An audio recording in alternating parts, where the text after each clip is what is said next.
ሰላም ጤና ይስጥልን ክቡራን ተመልካቾቻችንና አድማጮቻችን ዘውዱ መንግስቴ ነኝ ከዚህ ከአገር እንግሊዝ። አሁን የዘውዱ ሾው አጫጭር ዜናዎችን አቀርብላችኋለሁ፣ አብራችሁን ቆዩ። በቅድሚያም ርዕሶቹን እንሆ። ሹመቱ ውዝግብን ፈጠረ፣ የጦር አዛዡም ተማረከ፣ ሰዴ ከተማም ሙሉ በሙሉ በፋኖች ገባች፣ ምጽዋት የሰጡም ተቀጡ፣ ኢራኖች ዓለምን ጉድ አስባሉ፣ የተኩስ አቁም ስምምነትም ተፈጸመ። አሁን ወደ ዝርዝሩ እንሄዳለን፣ አብራችሁን ቆዩ። ፋኖ ታላላቅ ድሎችን መጎናጸፉን ቀጠለ። ጠላት በርካታ አስከሬንን ጥሎ በሸሸበት ፊልማ የምኒልክ እዝ አሃዶች በጥምረት አምባሰልና ጉባ ላፍቶ ወረዳ ላይ ታላቅ ድል ተጎናጸፉ። ምኒልክ እዝ ነው 101ኛ ኮር 35ኛ ክፍለ ጦር እና 104ኛ ኮር 24ኛ ክፍለ ጦር አምባሰል ወረዳ ሚሊዋ እና ጉባ ላፍቶ ወረዳ ደንጎላና ሸዋት የጠላት ኃይል ስበው በማስገባት በጥምረት ባደረጉት ከባድ ተጋድሎ በርካታ የጠላት ኃይል በመደምሰስ ታላቅ ድል መጎናጸፋቸውን አሳውቀዋል። የምኒልክ እዝ አሃዶች ጠላትን ከወልዲያና መርሳ ወደ አምባሰል ወረዳ ሚሊዋ እንዲሁም ከደላንታ አቅጣጫ ወደ ጉባ ላፍቶ ወረዳ ዳንጎሎና ሸዋት ያለምንም ትንኮሳ እንዲገባ በማድረግ በከፈቱት ከበባና ማጥቃት ነው በርካታ የጠላት ኃይል ምርኮና ቁስለኛ ያደረጉት። በርካታ አስከሬኑን ጥሎ ለመውጣት የተገደደው የጠላት ኃይል ፋኖ የአካባቢው ማህበረሰብን በማስተባበር እንዲቀበር አድርጎታል ብለዋል።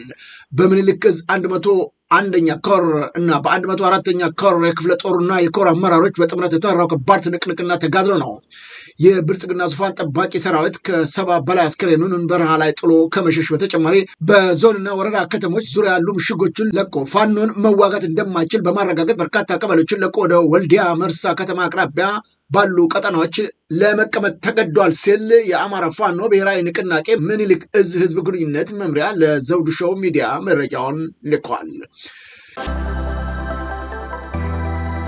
የአማራ ፋኖ ብሔራዊ ንቅናቄ ሸዋ ጠቅላይ ግዛት አሳምነው እዝ አጼ ዘርዓ ያዕቆብ 1ኛ ኮር 7-70 ክፍለ ጦር በሚያስተዳድራቸው ቀበሌዎችም የህዝብን አመራር ሪፎርም አደረገ።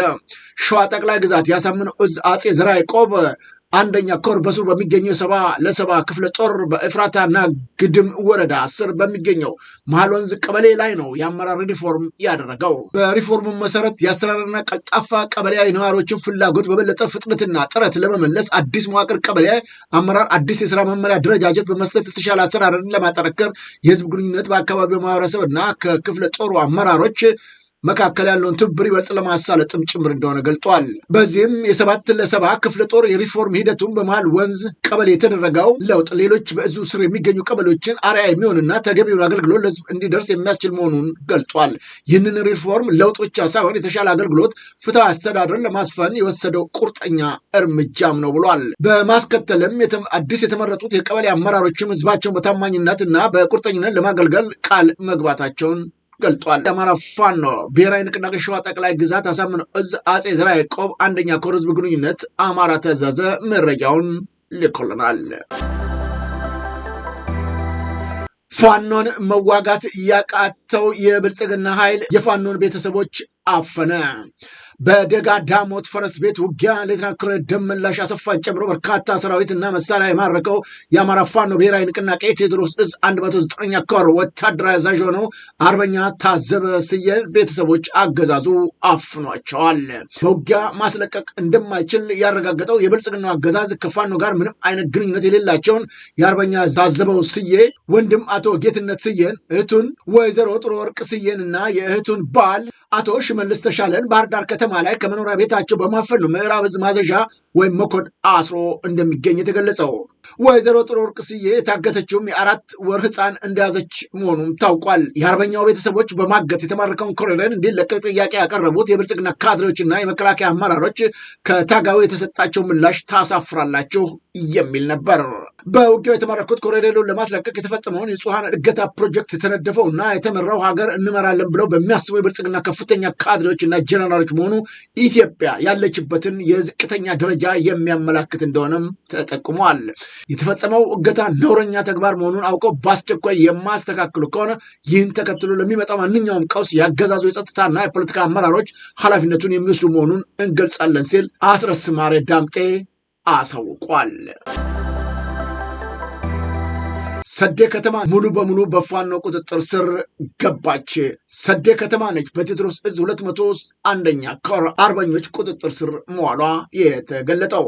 በአማራ ፋኖ ብሔራዊ ንቅናቄ ቴዎድሮስ እዝ 201ኛ ኮር አርበኞች ናቸው በሰዴ ከተማ ውስጥ በጠላት ላይ ጠንካራ እርምጃ በመውሰድ ድል መቀዳጀታቸውን የገለጹት። በከተማው የነበረውን የመሳሪያ ዲፖንም ስብርብሩን አውጥተውታል። ተተኳሽ ተሽከርካሪዎችና ሌሎች ወታደራዊ ቁሳቁሶች መማረካቸውንም የገለጹ ሲሆን በመከላከያ በኩል እየተደረገ ያለው ያልሞት ባይ ተጋዳይነት እንቅስቃሴ ውጤት አልባ መሆኑንም ጠቁመዋል።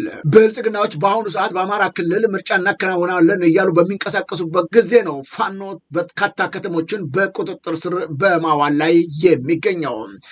በተለይም በክልሉ የሚገኙት የብልጽግና ሰዎች ከፍተኛ የመንግስት ባለስልጣናቶች ጭምር ሳይቀሩ ድንጋጤ ውስጥ የገቡበት የፋኖ በሰሞኑ እያደረገ ያለው ተጋድሎና እየተቆጣጠረ የሚገኙት ከተሞች እንኳን ምርጫ ለማከናወን አይደለም ለራሳቸውም የመኖር ዋስትና የሌላቸው መሆኑንም የሚያመላክት ተግባሮች እየተፈጸሙ መሆኑ ተረጋግጧል። አብይ አህመድ ለቀጣይ የስልጣን ዘመኑ የሚያደርገውን ሩጫ ከአማራ ክልል በኩል የሚደረገው ተጋድሎ ድንጋጤ ውስጥ እያስገባው መሆኑም ከውስጥ የሚገኙ መረጃዎች እያመላከቱ ይገኛሉ። ሰዴ ከተማ የመከላከያና ደህንነት እንዲሁም የሚኒሻ ሻምበል መሪዎች ፋኖን ተቀላቀሉ። የአማራን ህዝብ በድለናል ይቅር ይበለን በሚል ቁጭት ነው ሰዴ ከተማ ከመሸጋው ካገዛዙ ጋር አብሮ የነበረው ከሚኒሻ ቡድን ሻምበል ጋንታ መሪው ለፋኖ እጃቸውን የሰጡት። በአብይ አህመድ ሴራ ተታለን ቆይተናል፣ ህዝባችንን ይቅርታ ማለት እንፈልጋለን ሲሉም ተናግረዋል። እጃቸውን በሰጡበት ጊዜ ሙሉ መሳሪያዎቻቸውን በማስረከብ ከዚህ በኋላ ከፋኖ ጎን ቆመን ህዝባችንን ነፃ እናወጣለን እያሉት እነዚሁ የብልጽግና ሹሞች የመከላከያ መረጃ እና ደህንነት እንዲሁም የሚኒሻ ሻምበል መሪው እስካሁን ለፈጸምናቸው ስህተቶች ሁሉ ይቅርታ እንጠይቃለን ብለዋል። እነዚሁ የብልጽግና ሹም የነበሩ ግለሰቦች የነበረውን ሁኔታም ሲገልጹ በሁሉም አውደ ውጊያና ግዳጅ ሚኒሻ እንዲጋፈጥ ብቻ ያደርጉናል፣ ከጠየቅንም ተልኮ አለህ በማለት ያንገራግሩናል፣ እርምጃም ይወስዱብናል ሲሉ ጨምረው የመንግስትን ስልታዊ የማስጨረስ እቅድ ደርሰንበታል ሲሉም ተናግረዋል። በሌላም በኩል የሚኒሻ ጽሕፈት ኃላፊም እንዲሁ ፋኖን ተቀላቀለ። የደንበጫ ወረዳ ሚኒሻ ጽሕፈት ኃላፊ ነው የአማራ ፋኖ ብሔራዊ ንቅናቄ ቴዎድሮስ እዝ 109ኛ ኮር 99ኛ ክፍለ ጦርን መቀላቀሉ የታወቀው። የአማራ ፋኖ ቴዎድሮስ እዝ 109ኛ ኮር 99ኛ ክፍለ ጦር የደንበጫ ወረዳ ሚኒሻ ጽሕፈት ኃላፊ የሆነው መቶ አለቃ ያየህ አረጉና ስማቸው ስንታየው የተባሉ የአድማ ብተና ያገዛዙ ተላላኪ የነበሩት 99ኛ ክፍለ ጦር የሰጠውን የምህረት አዋጅ ተቀብለው ነው ፋኖን የተቀላቀሉት። ይህ በእንዲህ እንዳለም ደንበጫ ልዩ ቦታው የሸበቶ በተባለ ቦታ በተደረገም የቦምብ ጥቃት የአገዛዙ ሰራዊት ላይ እርምጃ ተወስዶባቸዋል። የጦር አዛዡም ተማረከ። ሲፈረጥጥ ነው ፋኖ በቁጥጥር ስር ያዋለው። የመከላከያ 5ኛ ክፍለ ጦር 6ኛ ሻለቃ ምክትል አዛዥ መቶ አለቃ አንተነህ ገመቹ ነው አማራ ፋኖ ባደረገው ተጋድሎ ሰዴን ከተማ በሚቆጣጠርበት ጊዜ ለማምለጥ ሲሯሯጥ ፋኖች በቁጥጥር ስር ያዋሉት። የቴዎድሮስ እዝ ዘመቻ ኃላፊ መቶ አለቃ አበበ ሰው መሆንም ይህ የብልጽግና ጦር አዛዥ እየነበረው ሲሮጥ ነው በቁጥጥር ስር ያዋልነው። መጠነኛ ጉዳትም ስለደረሰበት አሁን ወደ ሕክምና ልከነዋል። እኛ እንደነሱ አይደለንም። የመከላከያ አባላቶች አብዛኞቹ ጭካኔ የተሞላበት ተግባር ለመፈጸም በአብይ አህመድ የታዘዙ ቢሆንም ይሁን እንጂ በእጃችን ሲወድቁ ግን አስፈላጊውን እንክብካቤ ሁሉ እናደርግላቸዋለን፣ አሁንም እያደረግን እንገኛለን ሲል ገልጧል። የድሬዳዋ ከተማ ምክር ቤት እጩ ታሰረ። የድሬዳዋ ከተማ የምክር ቤቱ እጩ ተወዳዳሪ ነው አቶ ወንዶሰን ኪዳኔ በትላንትናው ዕለት በስራ ገበታው ላይ ባለበት ሰዓት ነው በጸጥታ አካላቶች ተይዞ የታሰረው ሲል ፓርቲው አሳውቋል። ከስርዓቱም በኋላ የአመራሩ ቤት የተፈተሸ ሲሆን ይህ መግለጫ እስከወጣበት ሰዓት ድረስ ከሰው ጋር እንዳይገናኝ አድርገውታል። ከዚራ ፖሊስ ጣቢያም መልሰው አስረውታል ብሏል። እጩ ያለምንም ቅድመ ሁኔታ እንዲፈታ በጽኑ እያሳሰበን ከህገወጥ እስሩ እስኪፈታ ድረስ አስፈላጊው ጥረት ሁሉ እንደምናደርግ እናሳውቃለን ብሏል። ፓርቲው ለምርጫ አመቺ የሆኑ ሁኔታዎች ባይኖሩም ግን የምንችለውን ሁሉ እናደርጋለን ብለን ለምርጫው ብንገባም ግን ገና ምርጫው ከመከናወኑ አስቀድሞ የእጮቻችን ማፈን፣ ማስጨነቅና ማስፈራራት የቀጠለው የብልጽግና ኃይል እንዴት አድርገን ነው በቀጣይ ለውድድር የምንቀርበው ሲሉ ስጋታቸውንም ገልጸዋል። ትብብር ለኢትዮጵያ አንድነት ፓርቲ በቄራ ያልታረደ ስጋ ሊሸጡ የተገኙ ከ70 በላይ ንግድ ተቋማቶች ታሸጉ። የአዲስ አበባ አርሶ አደርና ግብርና ልማት ኮሚሽን ባለፉት 9 ወራት በተደረገ የቁጥጥር ስራ ደህንነቱ ያልተጠበቀ ስጋ ሲሸጡ የተገኙ 179 የንግድ ተቋማቶች መታሸጋቸውን አሳውቋል። በተጨማሪም ኮሚሽኑ የቅድመ እርድና ድህረ እርድ ሂደቶች ላይ የጥራት ደህንነት ስራዎችም እንደሚሰራ አክሎ ገልጿል። ምጽዋት የሰጡ ቅጣት ተጣለባቸው። በመስቀለኛ መንገድ ላይ ምጽዋት የሰጡ ግብይት የፈጸሙ እና ሌሎችም የትራፊክ ደንብ የተላለፉ አካላቶች ነው ቅጣት የተወሰነባቸው። ለአደጋ ተጋላጭነት አላቸው ተብለው በተለያዩ ከ40 የከተማ መንገዶች ላይ በተደረገ ቁጥጥር ከ100,000 በላይ አሽከርካሪዎች መቀጣታቸው ተገልጿል። በተለይም ለአደጋ መንስኤ በሆኑ ከፍጥነት ወሰን በላይ ሲያሽከረክሩ የተገኙ ከ80,000 እስከ 892 አሽከርካሪዎች፣ ከተፈቀደው የአልኮል መጠን በላይ ጠጥተው የተገኙ ከ1653 አሽከርካሪዎች በላይ የእርምት እርምጃ ተወስዶባቸዋል ብለዋል። የደህንነት ቀበቶ ያላደረጉ ከ3066 ደንብ ተላላፊዎችና የጭንቅላት መከላከያ ቆብ ያላሰሩ 587 የሞተር ብስክሌተኞች እንደ ጥፋታቸው ደረጃ እንዲታረሙ መደረጉንም ወይዘሮ ገነት ገልጠዋል።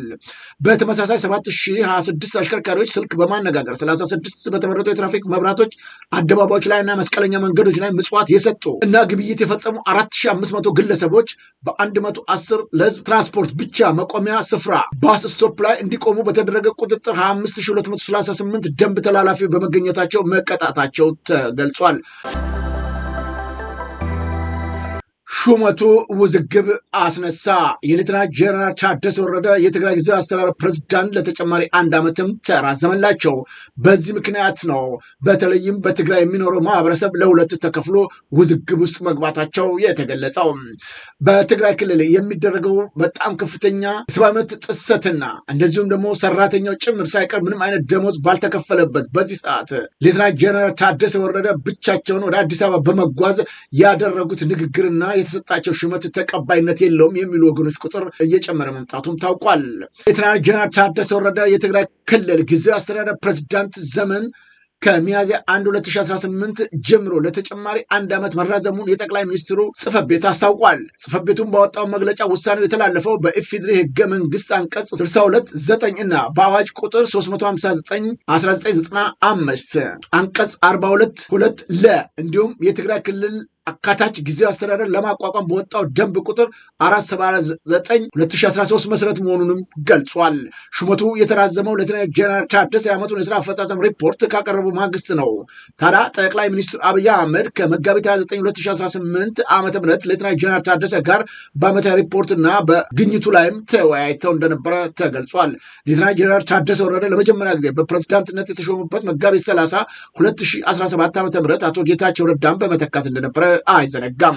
ቦቱ ጠቅላይ ሚኒስትር ሌተናንት ጀነራል ታደሰ ወረደ የክልሉን ተግዳራቶች ጠንቅቀው የሚያውቁ በመሆናቸው ትግራይ በዚህ ወሳኝ ወቅት ለመምራት ዝግጁ እንደሆኑ በብዙዎቹ ይታመናል ማለታቸው አይዘነጋም። ይሁን እንጂ በአሁኑ ሰዓት የትግራይን ሕዝብ ክልሉንም ለከፍተኛ ችግር ያጋለጡት ፕሬዝዳንቱ ተጨማሪ ጊዜ ማራዘም ተገቢነት የሌለው ነው ብለዋል በርካቶቹ።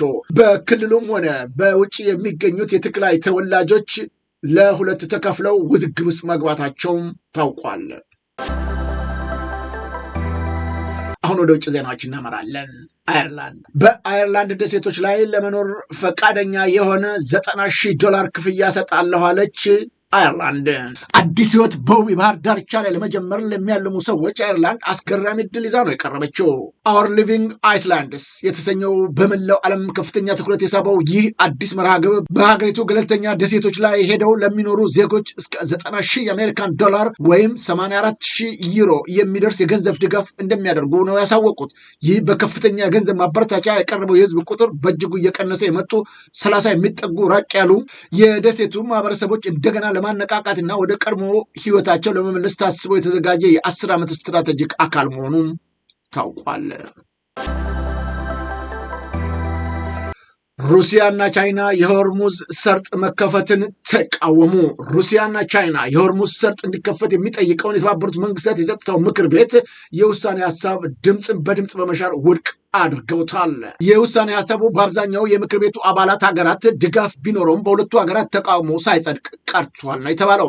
ለውሳኔ ሀሳቡ ባህሬን፣ ዲሞክራቲክ ሪፐብሊክ ኮንጎ፣ ዴንማርክ፣ ፈረንሳይ፣ ግሪክ፣ ላትቪያ፣ ላይቤሪያ፣ ፓናማ፣ ሶማሊያ፣ እንግሊዝና አሜሪካን ጨምሮ 11 ሀገራት የድጋፍ ድምፅ ሰጥተው ነበር። በአንጻሩ ቻይናና ሩሲያ የተቃውሞ ድምፅ ሲሰጡ ኮሎምቢያና ፓኪስታን ድምፅ ከመስጠት ተቆጥበዋል። የኢራን ህዝብ ዓለምን ጉድ አስባሉ። የኢራን ህዝብ በነቅስ በመውጣት በሀገራቸው የኃይል ማመንጫ ጣቢያዎች፣ የድልድይ መሰረተ ልማቶች ዙሪያ የእጅ ለእጅ ሰንሰለት በመስራት የሚመጣውን ለመጋፈጥ ለእናት ሀገራችን በቁርጠኝነት እንታገላለን ሲሉ የአርበኝነት ተግባራቸውን በግልጽ አሳይተዋል። በሌላም አሜሪካና ኢራን ለ2 ሳምንታት የሚቆየውን የተኩስ አቁም ስምምነት ማድረጋቸውንም ተከትሎ በሺዎች የሚቆጠሩ ኢራናውያን በቴህራንና በሌሎችም ዋና ዋና ከተማ ጎዳናዎች ላይ ወጥተው ደስታቸውን ገልጸዋል። ይህ ታላቅ ህዝባዊ አከባበር የተጀመረውም የሆርሙዝ ባህር ወሽመጥ ክፍት መሆኑንና የጦርነቱ ስጋት ለጊዜው መገታቱን የሚያበስር መግለጫ መውጣቱን ተከትሎ ነው። ለቀናት በከፍተኛ የጦርነት ስጋት ውስጥ በዶናልድ ትራምፕ ማስጠንቀቂያ ብቻ ስር የነበረው የኢራን ህዝብ የተኩስ አቁም ስምምነቱ እንደ ትልቅ ዲፕሎማሲ ድል እየቆጠሩትም ይገኛሉ። በጎዳናዎች ላይ የወጡት ሰልፈኞች የሀገሪቱን ሰንደቅ ዓላማ በመያዝ እና የሰላም መፈክሮችን በማሰማት ነው ለቀጠናው መረጋጋት ያላቸውን ድጋፍ የገለጹት። በዓለም አቀፍ ደረጃ ትኩረትን የሳበው የ2 ሳምንቱ የተኩስ አቁም ስምምነት በኢራንና በአሜሪካ መካከል ለሚደረገው ሰፊ የሰላም ድርድር እንደመነሻም ተደርጎ ተወስዷል። የኢራን ህዝብ ለሀገሩ መሰረተ ልማቶች ዘብ ለመቆም ካሳየው ጽናትም በኋላ አሁን ደግሞ ወደ ሰላማዊ ደስታ መመለሱን በቀጠናው ያለው የፖለቲካ ትኩሳት በከፍተኛ ሁኔታ እንዲቀዘቅዝም አድርጎታል። ይሁን እንጂ ስምምነቱ ለ2 ሳምንት ብቻ የሚቆይ በመሆኑ ቀጣይ የዲፕሎማሲ ስራዎች ውጤት በጉጉት እንደሚጠበቁም ታውቋል። በመጨረሻም ብራዚል የስጋ ውጤቶችን ወደ ኢትዮጵያ ለመላክ ፈቃድ አገኘኋለች። የላቲን አሜሪካዊቷ ሀገር ብራዚል የበሬ የዶሮና የአሳማ ስጋን ጨምሮ የ17 የግብርና ምርቶችን ወደ ኢትዮጵያ ለመላክ የሚያስችላትን ይፋዊ ፈቃድ ማግኘቷን የሀገሪቱ የግብርና ሚኒስትር አስታውቋል። የስጋ ውጤቶችን ወደ ኢትዮጵያ ለመላክ ፈቃድ ያገኘችው የብራዚል የግብርና ሚኒስትር የንግድና ዓለም አቀፍ ግንኙነት ጸሐፊ ሉዊስ ሩዋ ለሮይተርስ እንደገለጹት ኢትዮጵያ በ130 ሚሊዮን ህዝቧ ለብራዚል ምርቶች ትልቅ ወሳኝ ገበያ ናትም ብለዋል። ይህ ስምምነት ባለፈው ሳምንት ሹመት ለተቀበሉት አዲሱ የግብርና ሚኒስትር አንድሬ ዲ ፓውላ የመጀመሪያው የገበያ ስኬት ተደርጎም ተወስደዋል። የብልጽግናው መንግስት አብይ አህመድ አገራችን አድጋለች፣ ተለውጣለች፣ ወደ ውጭም ኤክስፖርት እያደረገች ነው በሚልበት በዚህ ሰዓት ነው ለብራዚል ወደ ኢትዮጵያ ስጋ እንዲገባ ፈቃድ የሰጠው። በቀንድ ከብቶቿ በአፍሪካ የመጀመሪያው በዓለምም 10ኛ ደረጃ ላይ የምትገኘው ኢትዮጵያ ዛሬ ስጋ ከብራዚል እንዲመጣ መፍቀዷ አነጋጋሪ አድርጎታል የብልጽግናን መንግስት። ክቡራን ተመልካቾቻችንና አድማጮቻችን ለአሁኑ ያቀረብኩላችሁ የዘውዱ ሾው አጫጭር ዜናዎች እነዚህን ይመስሉ ነበር። በቀጣይ ዝግጅታችን እስከምንገናኝ የዘውዱ ሾው ሚዲያን ሼር፣ ላይክ እና ሰብስክራይብ በማድረግ ወዳጅ ቤተሰቦቻችን እንድትሆኑ ከወዲሁ በማክበር እንጋብዛለን። ከዜናዎቹ ጋር አብሬያቸው የነበርኩት እኔ ዘውዱ መንግስት የነበርኩኝ። ጤና ይስጥልኝ።